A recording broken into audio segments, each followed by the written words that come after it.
Namaskar and welcome to my YouTube channel Back from the Jaws of Danger. आज tiger cups की upbringing माँ अगर ये tigress है तो ये अपने कप्स की अपब्रिंगिंग कैसे करती है उसके बारे में थोड़ा ब्रीफ करते हैं। फिर एक छोटी सी स्टोरी बताऊंगा कि उनको एक्सपर्ट कैसे बनाती है। आप लोगों ने बहुत डॉक्यूमेंट्रीज देखी होंगी, आजकल सोशल मीडिया में बहुत वीडियोस आने लगे हैं और ख़ासकर जो बाहर के लोग आते हैं और यहाँ जो बनाते हैं ना वो बहुत इन्फॉर्मेटिव होते हैं। टाइगर कप्स जो है वो माँ के दूध पे ही सरवाइव करते हैं 2 महीनों तक। अब मान के चलिए कि कोई टाइगर है जिसके पास 2 या 3 बच्चे हैं तो वो दूध पे ही डिपेंड रहते हैं और उसी पे सरवाइव करते हैं। और इसी एज से ईटिंग फ्लैश का जो खाने का प्रक्रिया जो बच्चों की चालू होती है वो 6 महीने के बाद थोड़ा थोड़ा टाइगर्स को जला के देती है, फिर वो खाते हैं।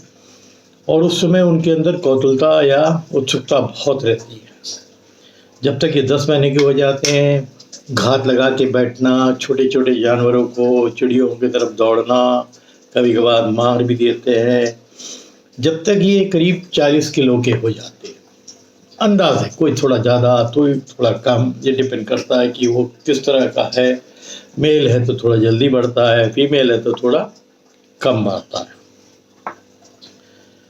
और जो कब्स जो है पार्टिसिपेट कब करते हैं हंटिंग में अपनी माँ के साथ, इसी एज से चालू कर देते हैं। पर होता क्या है कि माँ उनको एक किनारे रख देती है ऐसी पोजीशन पे सो दैट वो देख सके कि जब वो मार रही है और जब देखते हैं कि शिकार गिरा दिया है माँ ने, तब वो दौड़ के आते हैं।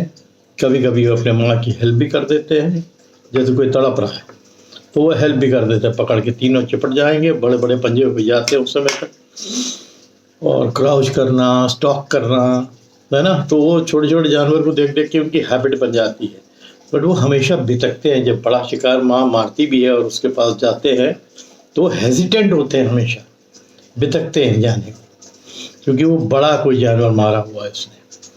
फिर धीरे धीरे उसके वो आदी हो जाते हैं। माँ इसी की तो एक्सपर्टाइज उनको सिखाती है।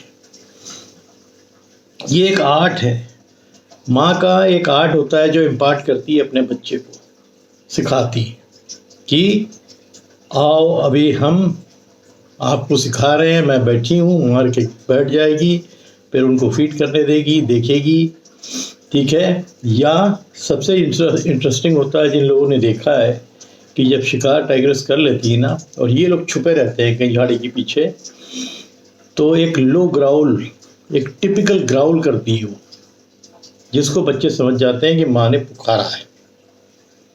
तो वो फिर आते हैं और फिर वो प्रे जो होता है उस पे फिर वो खाते हैं, उस फ्लैश को खाते हैं। ये ट्रेनिंग जो है करीब समझ लीजिए 20 मंथ्स तक चलती रहती है। 20 महीने तक ये ट्रेनिंग चलती रहती है, जब तक कप्स को प्रोफिशेंसी नहीं मिल जाती है ना, एक्सपर्टाइज जो अटेंड नहीं कर लेते प्रोफिशेंसी को in hunting and killing small and medium size animals. इन्हें जो छोटे और मीडियम साइज एनिमल्स हैं उसको मारने में उनकी एक्सपर्टाइज नहीं हो जाती, तब तक माँ उनको इसी तरह की ट्रेनिंग देती रहती है। अब आपको एक किस्सा मैं आसाम का बता रहा हूँ इसी को लेके। असम में एक फॉरेस्ट ऑफिसर थे जिन्होंने मेरे को ये स्टोरी बताई थी कि एक वाटर होल में वो बैठे हुए थे और उनको एक टाइग्रेस दिखी जिसके पास 3 बच्चे थे। और पता नहीं उसने एक हल्की सी ग्राउल की तो वो तीनों बच्चे खिसक के झाड़ी के पीछे छुप गए। देखिए क्या समझ होती है। और ये अपने को लो करके कुछ देखने लगी। तो ये जो फॉरेस्ट ऑफिसर थे ये 2 लोगों के साथ ताल के उस पार बैठे हुए थे। बहुत बड़ा ताल भी नहीं था, तो वो क्लियर दिख रहा था कि उसने, शेरनी ने किसी जानवर को देख लिया है। और वो धीरे धीरे धीरे धीरे जो उनका एक टिपिकल क्राउचिंग होता है वो अपना चलती आ रही थी, चलती आ रही थी। और इतनी अच्छी ट्रेनिंग होती है कि इन्होंने देखा कि एक पी फाउल जिसको बोलते हैं मुर्गी, इन बच्चों के सामने आ गई। अमूमन उस उम्र में बच्चे उत्सुकता में झाड़ी से बाहर आके उसको मारने के लिए लपक सकते थे, पर वो बच्चे लपके नहीं, क्योंकि वो समझ गए थे उस समय तक कि माँ अगर हमको छोड़ के कहीं गई है तो वो शिकार करने गई है, हम ही लोग को फीड करना है उस पर माँ के साथ साथ। तो वो पीपाउल आराम से चलता रहा उनके सामने से, वो देखते रहे, कह रहे कि तो मंजर देखने लायक था कि तीनों झाड़ी के पीछे से उसको देखते रहे, पर वो झाड़ी के पीछे से हल्ला करके या आवाज़ करके बाहर नहीं आए, क्योंकि माँ ने उनको वहाँ बैठा रखा था और क्योंकि वो माँ को देख रहे थे कि वो शिकार की तरफ जा रही है। धीरे धीरे उन्होंने देखा कि इसने अपने को पेड़ के आड़ में ले लिया और तब इनकी नज़र पहुंची कि वहाँ पर एक वाटर बफलो, आप समझ रहे हो कितना बड़ा जानवर होता है, जो जंगली भैंसा होता है आसाम में, उसके सींग आप देख ले, इतने बड़े बड़े सींग होते हैं, अगर मार दे एक को तो समझ लीजिए फिर आर पार ही हो गया, अगर दम इतना होता है। वो नीचे ज़मीन पे बैठा हुआ था, पता नहीं क्या खा रहा था, घास आस, और हवा भी ऐसी चल रही थी कि उसने सूंघा तक नहीं कि ये शेरनी पीछे से आ रही है मेरे तरफ ही। और शेरनी ने बिल्कुल धीमे धीमे क्राउच करके, यानी ये देखने लायक सीन था। उन्होंने जो मेरे को डिस्क्राइब किया ना, वो मैं तो ये सोचता हूँ मैं अपने को सीन पे ले जाऊँ तो शायद ऐसा मंजर होता है। टाइगर जब क्राउच करके अपने मूवमेंट अपने चालू करता है, फिर जाना चालू करता है, इतना भारी जानवर आवाज़ तक नहीं करता, अनलेस कोई बहुत पत्ता बड़ा हो, टूट जाए कोई चीज़, लकड़ी टूट जाए, अदरवाइज जिस तरह हल्के हल्के पैर रखता है ना वो अपने को बैलेंस करने की। और फिर वो बैठ गई, बैठने के बाद खाली उसको ताकती रही, यानी मौका देख रही थी कि उसके ऊपर अटैक कब करना चाहिए। ये इतने इंटेलिजेंट जानवर होते हैं, उसको मालूम है ये बहुत बड़ा होता है भैंसा, अगर वो ज़रा सा भी चूक गई, क्योंकि पीछे से आ रही थी तो गर्दन पे ही अटैक करना था, पर भैंसे को आप गर्दन पे अटैक करके आप लटक भी गए उसके ऊपर तो वो आपको झाड़ सकता है, इतनी ताकत हो गई। बट टाइगर का एडवांटेज क्या था कि वो बैठी हुई थी नीचे, वो एक ऐसी पोजीशन थी, हमने कहा ना बैठना मतलब टाइगर का कोई भी बड़ा सा बड़ा प्रे हो वो शिकार बनने की उम्मीद उसकी बढ़ जाती है। तो उसने पीछे से बहुत टाइम लिया, बैठी रही, करीब करीब 20 मिनट तो ये लोग वॉच करते रहे, चुपचाप मोशनलेस, ये भी बैठी रही और वो 3 बच्चे भी अपनी जगह पर बैठे रहे। इंसानी बच्चा होता तो शायद कुछ उत्सुकता में कुछ गड़बड़ी करता, बट इन लोग की क्या ज़बरदस्त ट्रेनिंग होती है माँ की अपने बच्चों के लिए कि वो हिले तक नहीं, बस खाली देखते रहे। ये जो फॉरेस्ट ऑफिसर थे उन बच्चों को भी देख पा रहे थे पॉन्ड के पार से, वाटर होल के पास से, और शेरनी को तो खैर देख ही रहे थे कि पेड़ के पीछे उसने छुपा लिया। जब छुपा लिया और बिल्कुल अपने को दबा लिया था तो ये समझ गए थे वो अब चार्ज के बिल्कुल नज़दीक है। तो इन्होंने अपना जो है कैमरा जो था सोचा कि निकाले और उसको इस अटैक को हम फोटोग्राफ करें, बट हिम्मत नहीं हुई, क्योंकि वो सोच रहे थे कि अगर हम क्लिक करेंगे और आवाज़ आ जाएगी, वो डिस्टर्ब हो जाएगी, तो हो सकता खड़ी हो जाए तो भैंसे को भी अलर्ट हो जाएगा। तो इन्होंने कहा कि हम फ़ोटो नहीं ले सकते, नहीं तो हमको कह रहे थे हम आपको फ़ोटो भी दिखाते, क्या मज़ा आता है कि देखिए आप चार्ज कैसे करती है। बहरहाल वो क्राउच करके थोड़ा थोड़ा आउटस्ट्रेच करते अपने आप को करती गई, एकदम जब उसको लगा कि वो रेंज में आ गई है तब उसने छलांग मारी उसके ऊपर, उसको पकड़ा, और बड़ी ज़ोरदार एक आवाज़ होती है जब ये आती है करके जब उसके अटैक करती है, और तब उसको उठने ही नहीं दिया, उसको इधर पंजों से, पीछे वाले पंजों से इतनी ज़ोर से उसके ऊपर कूदी थी और गर्दन पकड़ ली थी। वो बैठा ही रहा कुछ समय तक, इतना बड़ा भैंसा, तो इंसान क्या सोचिए आप, वो उसी जगह बैठा रहा, हिल ही नहीं पाया, और उसने उसको दबोच दिया। काफ़ी स्ट्रगल चलती रही भैंसे की और इनकी, बट इसने पकड़ लिया। फिर धीरे धीरे ये इसने इधर से पलटा, तब जब देखा कि काफ़ी खून उसका निकाल दिया, पंजे से भी नोच रखा था, पकड़ा हुआ था दोनों तरफ से। तो फिर ये अपने जो टिपिकल ग्रिप होता है नेक के ग्रिप पे गई, और जहाँ वो नेक के ग्रिप पे गई वो तब तक तो भैंसा खड़ा हो गया था। जैसे ही खड़ा हुआ वो नेक वाले ग्रिप पे गई, उसने पंजे जो है उसके पीठ की तरफ फंसा लिए और नेक में अपने केनाइन गाड़ दिए। और वो बहुत तेज झटकता रहा, बट इसने अपने आप को छोड़ा नहीं। अगर उस समय टाइग्रस झटक के किनारे चली जाती, उसके अंदर उतनी स्ट्रेंथ ना होती, तो वो झटकता भी और इसके ऊपर अटैक भी करता, क्योंकि वो जंगली भैंसा था। बट फिर उसको गिरा दिया, और गिराने के बाद फिर जब वो कन्विंस हो गई, बहुत जो फॉरेस्ट ऑफिसर हमको एक्सप्लेन कर रहे थे कि किताबों में जो लिखा जाता है वो बहुत ईजी है। टाइग्रस कितनी मेहनत करती है एक बड़ा शिकार को मारने, छोटा मोटा शिकार हो तो गिरा देगी तुरंत, बट अगर भैंसे जैसे को मारना है उसकी एक प्लानिंग होती है। वो पीछे से गई, पीछे से जानती थी जल्दी मार नहीं सकते हैं इसको, तो हमें धीरे धीरे नीचे ही आना है, और वो इंतज़ार कर रही थी कि खड़ा हो। जैसे ही खड़ा हुआ, उसने आके नीचे से पकड़ के लटक गई और अपने पंजे गाड़ दिए। यानी लिटरली कह रहे हैं जैसे ये भैंसा है, ये भैंसे पे गला यहाँ उसने पकड़ लिया, एक पंजा इधर, एक पंजा इधर, पीछे वाले पंजे इधर, वो हैंग कर गए इसके ऊपर, और केनाइन गड़े हुए हैं। धीरे धीरे इन्होंने देखा कि भैंसा नीचे होते जा रहा है। दैट मीन्स ब्लड निकल गया, काफ़ी स्ट्रेंथ नहीं था उसको, क्योंकि attack all of a sudden हुआ था, तो वो अनएक्सपेक्टेड अटैक था। हवा ऐसी चल रही थी कि वो सूंघ भी नहीं पाया और अटैक कर दिया। बड़ी टाइग्रस थी, 3 बच्चे थे। फिर जब वो बिल्कुल कन्विंस हो गई कि ये उसकी सांसें उखड़ गई है, तब उसने एक अपने टिपिकल ग्राउल दी बच्चों को कॉल करने के लिए, और ये सब फॉरेस्ट ऑफिसर देख रहे थे। इत्तेफाकन बहुत पहले की बात थी, और फॉरेस्ट ऑफिसर उस ज़माने में कैमरा लेके नहीं घूमते थे जंगलों में। अदरवाइज़ आप सोचिए कि जो मैं डिस्क्राइब कर रहा हूँ, मैं तो कल्पना कर रहा हूँ कि मैं अगर ऐसी जगह रहता क्या सीन होता, कि क्या जानवर होता है ये, और किस तरह प्लान एग्जीक्यूट करता है, और ख़ासकर जब बच्चे साथ में होते हैं।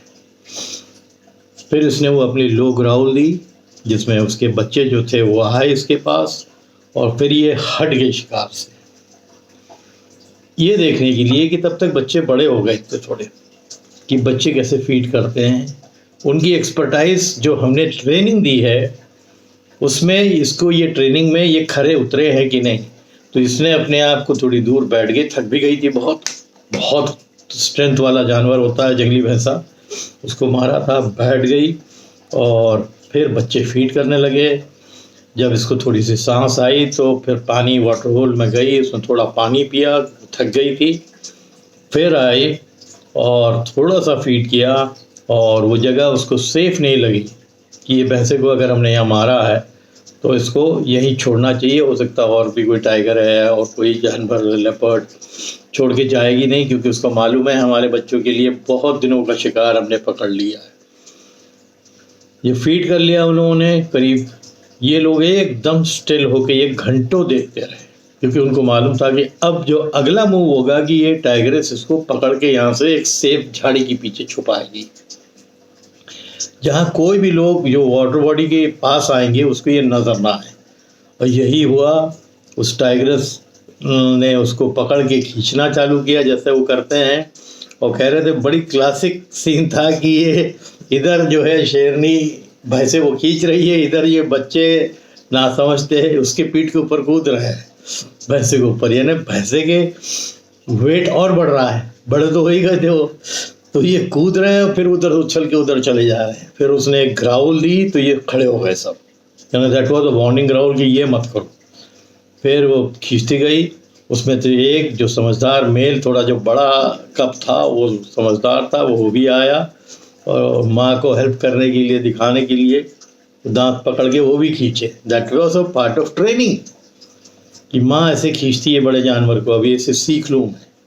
और वो जो थी, जो छोटे थे थोड़े, वो दोनों शायद फीमेल थी, तो वो खाली पीछे पीछे पीछे पीछे चली रही थी। फिर पीछ के ये खींच के काफ़ी अंदर जो जंगल का एरिया था, जहाँ थोड़ा घना, जो झाड़ियाँ भी घनी थी और जंगल भी घना था, वहाँ ये ले गई, क्योंकि वो शिकार उनके लिए कई दिनों का कोटा हो गया था। तो ये एक बड़ी इंटरेस्टिंग स्टोरी है कि माँ किस तरह की ट्रेनिंग करती है बच्चों को, और जिसका सौभाग्य होगा ये सब देखने का, ये फॉरेस्ट ऑफिसर्स को काफ़ी मिलता रहता है जंगलों में ये, या फोटोग्राफर्स को मिलता है। आम आदमी को तो आजकल ये नसीब ही नहीं हो सकता है। हमारे टाइम पे मेरे फादर और मेरे फादर के कैंप वालों ने इस तरह के बहुत से सीन्स देखे हैं अलग अलग, बट ये ट्रेनिंग का जो पीरियड पूरा है, कोई आप बंदा देख ले, ये बहुत बहुत रेयर होता है। या तो कोई एक्सपर्ट फोटोग्राफर्स होते हैं जो बैठे रहते हैं उनकी टेरिटरी में कैमरा लेके टाइम टू टाइम, घंटों टू घंटों, उनको नसीब होता है, या फॉरेस्ट ऑफिसर जिनको थोड़ी नॉलेज है कि ये वाटर होल है, वाटर बॉडी है, यहाँ जानवर आएंगे, जो डोमिनेंट टाइगर होगा, टाइग्रेस होगी, वो यहाँ आएगी, यहाँ कहीं शिकार अगल बगल मिल गया तो वाटर बॉडी के पास में ही शायद वो पैसा भी पानी पीने ही आया होगा और फिर वो पेड़ एक था उसके नीचे वो रिलैक्स करने को बैठ गया होगा, और वही मौका ये टाइग्रेस को मिला और उसको दबोचा। बट वो सबसे इंटरेस्टिंग पार्ट ये था कि उसने अपने बच्चों को किस तरह एक्सपर्ट बनाया कि जब तक वो शिकार करके उसको दबोच रही थी कोई भी बच्चा झाड़ी के बाहर नहीं आया। जब उसने कॉल दी तो बच्चे आए, तब तक भैंसा मर गया था। बच्चों ने फीड किया, छोटे तो होते हैं, जितना नोच सकते थे खा सकते थे मांस को खोल के, बट वो बड़ी उत्सुकता होती है उनके अंदर, उधर से कूद के उसको फानते थे, इस तरफ से खाता था कोई, फिर उस तरफ से इस तरफ फानता था, कोई पीछे से कोई आगे से, सब ऐसा करके वो माँ चुपचाप बैठ के देखती रहती है। यानी वो हैप्पी फील कर रही होगी कि बच्चे अब इस ये आर्ट सीखते जा रहे हैं। फिर एक टाइम आता है जब ये बढ़ जाते हैं, 2.5-3 साल के हो जाते हैं, एडल्ट हो जाते हैं, तब ये बच्चे इसी आर्ट को, इसी माहिरी को जो माँ उनको सिखाती है, ये खुद शिकार करते हैं। अगर जैसे 2 एक साथ हैं, 3 एक साथ हैं, तब तो प्लस पॉइंट है अगर वो बड़े हो गए, क्योंकि एक टाइम के बाद तो वो सब सेपरेट हो जाते हैं अपनी टेरिटरी बनाने के चक्कर में। एक समय तक ही साथ में रहते हैं, 2, 2.5, बहुत हुआ तो 3 साल तक भी सुना साथ में रहे हैं, फिर वो अपने अपने एरियाज़ को चूज़ कर लेते हैं। तो गजब की, बट उसमें अटैक में ये भी था कि माँ जो थी थोड़ा सा उस अटैक के बाद या तो उसका पैर कहीं फंसा होगा भैंसे के बीच में, या तो थोड़ा सा वो लंगड़ रही थी जब वो छोड़ के बैठी थी। आई थिंक वो भी एक रीज़न था कि वो बैठ गई।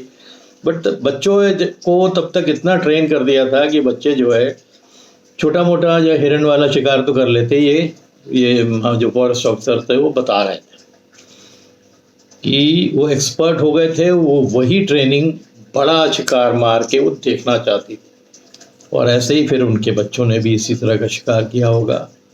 तो होपफुली ये बड़ी इंटरेस्टिंग है कि माँ अपने बच्चों को कैसे पालती है, पोसती है, ग्रूम करती है, हंटर बनाती है, क्योंकि यही उनकी ज़िंदगी है।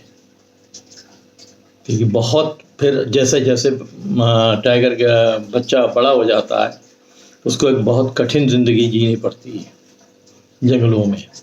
हालांकि उसका कोई दुश्मन नहीं होता, हाथी या थोड़ा बहुत आसाम के साइड रहते जहाँ राइनोस हैं, बट फिर भी वो जो शिकार करते हैं, कितने अटेम्प्ट्स में वो सक्सेसफुल होते हैं, कितने में वो फेल करते हैं, सबके बारे में बहुत बार बोला है, बहुत से लोगों ने बोला है। तो ऑन एन एवरेज कहते ही है ना कि 10-12 अटेम्प्ट में एक सक्सेसफुल होता है। तो इनकी कोशिश होती है टाइगर्स की, ये जानवर ऐसा है कि अगर बड़ा शिकार है तो उस पर कॉन्सेंट्रेट इसलिए करता है कि एक बार मार देगा तो बहुत टाइम के लिए उसको फीड कर पाएगा। तो उम्मीद करता हूँ कि बड़े इंटरेस्टिंग, और ये भी एक स्टोरी इसको मत समझिए, इसके अंदर एक स्टोरी एक टाइग्रेस और 3 बच्चों की ज़रूर है। ये एक शिक्षा है। जंगल की माँ अपने बच्चों को जो ट्रेनिंग देती है वो किस तरह होता है। बहुत से लोगों ने इस पे वीडियोस भी बनाए हैं, आपने डॉक्यूमेंट्रीज भी देखी है, और ये बड़ी इंटरेस्टिंग लगी हमें कि वो बच्चे क्या डिसिप्लिन होते हैं कि नई झाड़ी से निकलना है तो नई झाड़ी से निकला, माँ के ग्राउल जब तक नहीं होगी तब तक वो खाएंगे नहीं। तो माँ भी बहुत सेफ्टी देखती है। खाने के बाद वो ताकि अगल बगल और कोई टाइगर तो नहीं आ गया और कोई जानवर तो नहीं आ गया। बहुत किस्से हुए, आगे को आपको कोई स्टोरीज बताऊँगा कि किल के बाद जानवर आ गया कोई और डिस्टर्ब हो गया, बच्चे एक तरफ, माँ एक तरफ, और वो जानवर बीच में किल के पास।